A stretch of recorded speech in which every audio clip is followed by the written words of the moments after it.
Good afternoon, and welcome to another incoherent version of Diatribes from the Voice of Doom. Now here's your incredulous and incompetent host, Voice of Doom.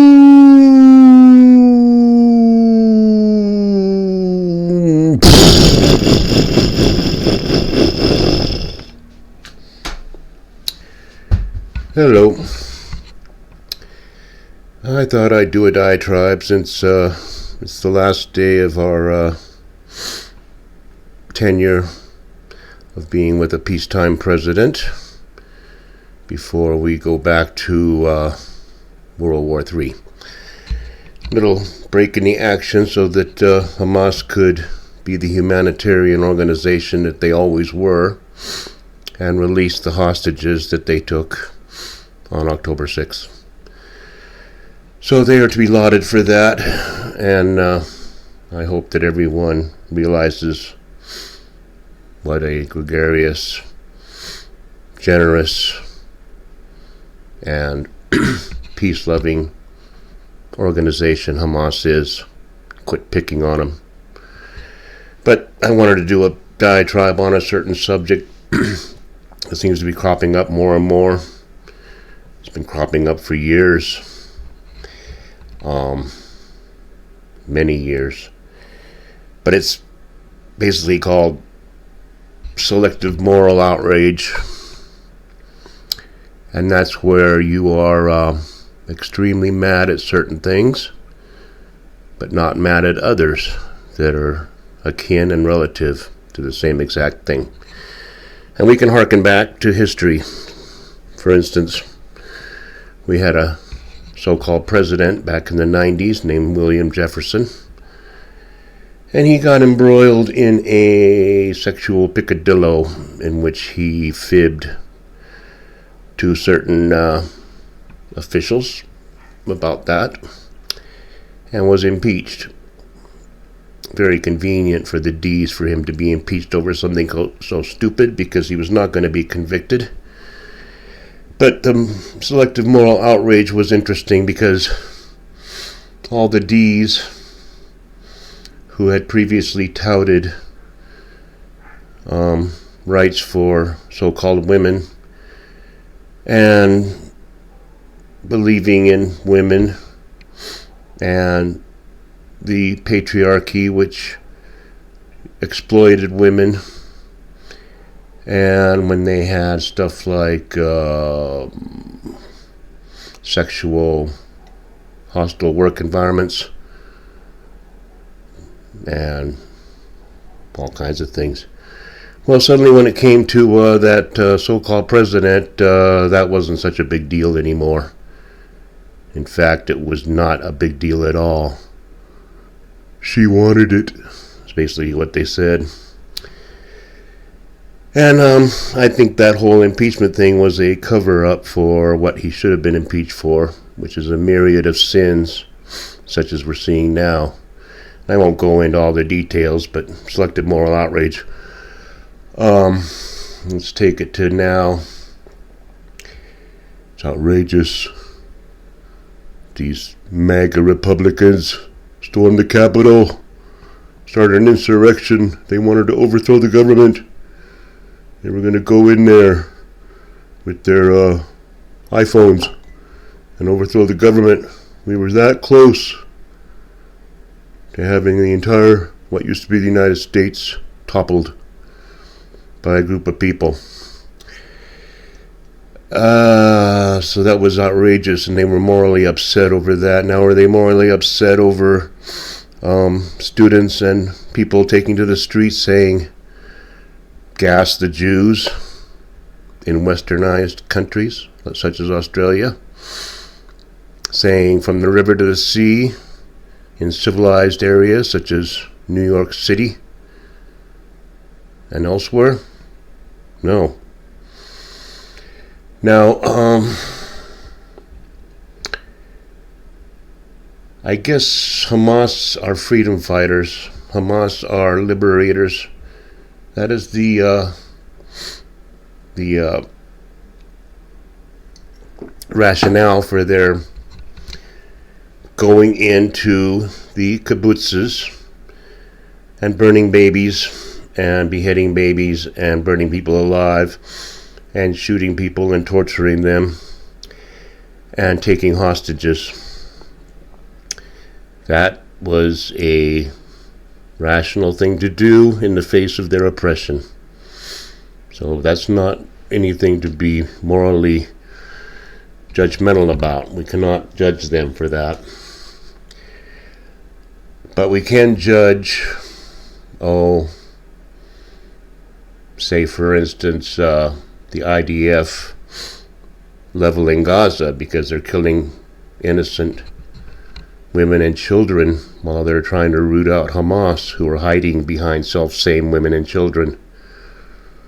They're not like the old days of fighting wars where you put on a uniform and you march in straight lines at each other and whoever kills the most wins. And you don't have women and children laying around playing jacks and with their little fires, cooking food, getting bayoneted. It was mano a mano, one army against the other. We had a certain amount of honor then, even though we're hopeless as a species. And we've been at each other's throats since the first Neanderthal got up on his hind legs. But moral outrage, selective moral outrage. You misgendered me. I'm outraged.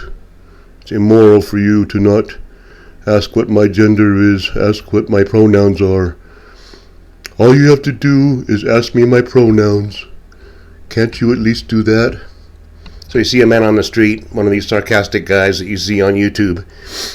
These guys can pretty much do what they want. They're beholden to no one, so they go up to some liberal in SF and say, what are your pronouns? And the guy's like, F you. Get out of my face. He's like, well, I'm just asking what your pronouns are. I thought that was the polite thing to do. Knowing the guy's a full-on lib. Old guy, grizzled old hippie. And all the guy gets is invective in return. Because the libs are very good at salient discourse and very tight debaters. They can really come back with good stuff. Like, say, for instance, ask the same guy, well, who are you voting for? Well, I'm voting for Petri Dish. Called him by a different name. And it's like, why? And it's like, well, it's better than the other guy. I would never vote for Orangey, never.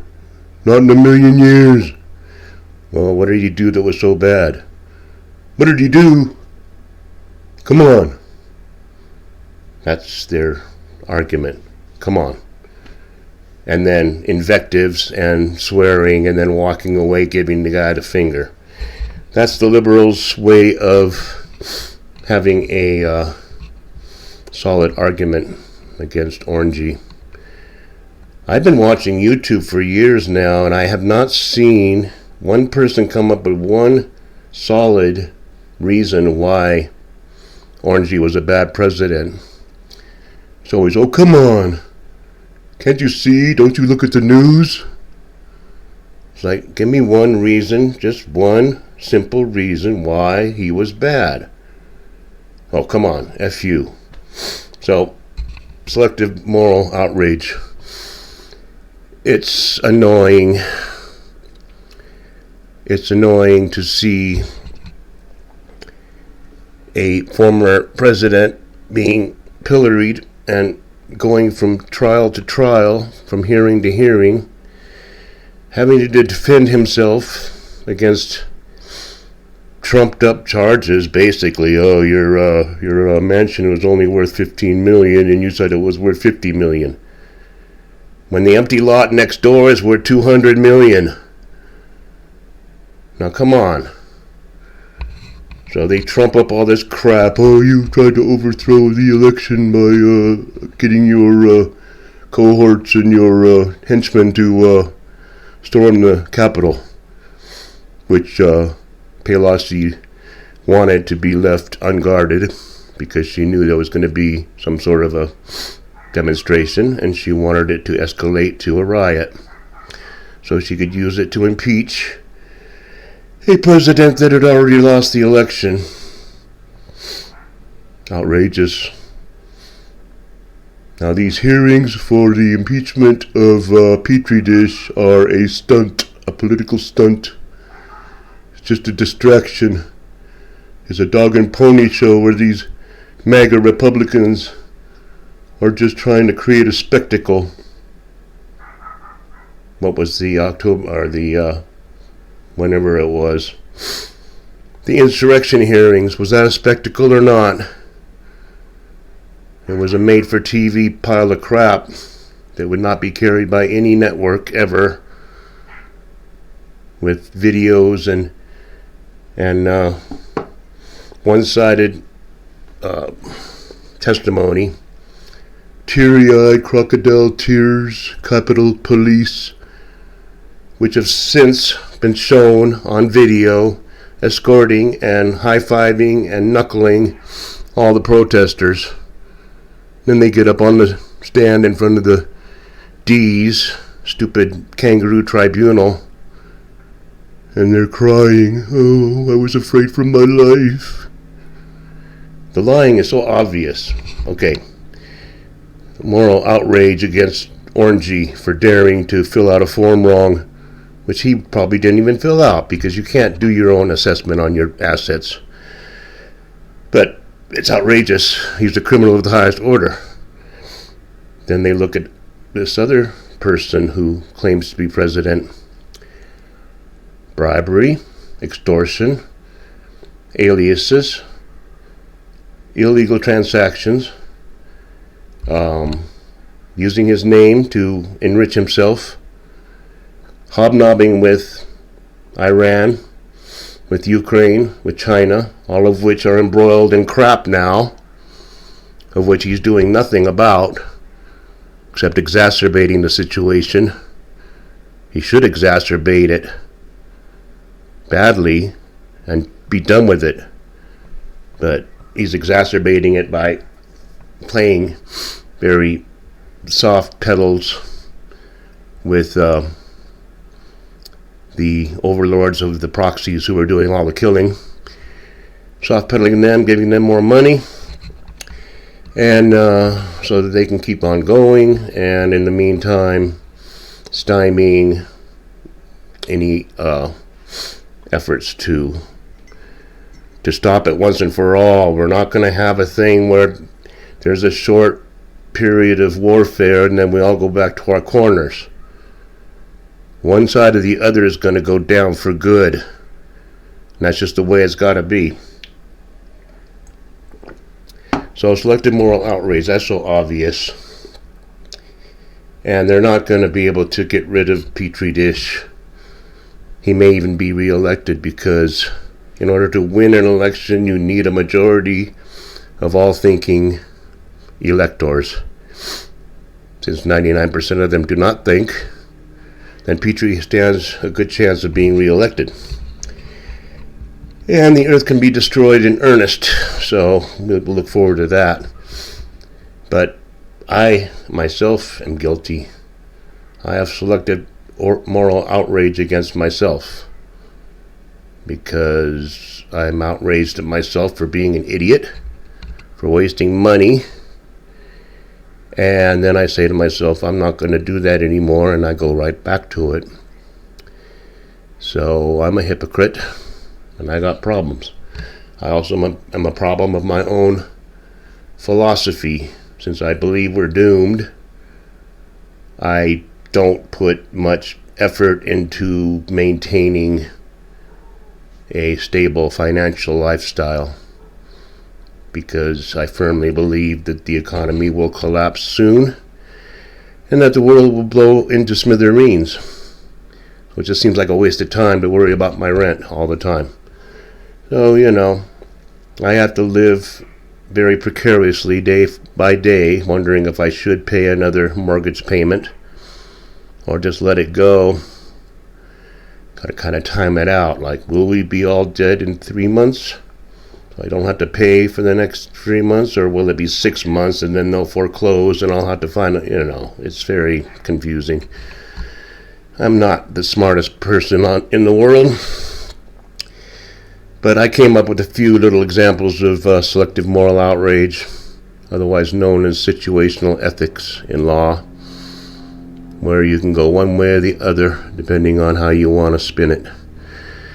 And I'll talk more about this. I just wanted to get a diatribe in for a change. I haven't been around for a while. I don't see the point. I am right. I've already been proven right. So it's just a matter of waiting for the mushroom clouds. So I'll leave it there and enjoy the day, and we'll see what happens over the next month. December should be real interesting for many reasons, and I'll talk about that later. So goodbye, everybody, and I'm sorry this was kind of boring, but maybe it gave people a chance to think about stuff. Have a good one.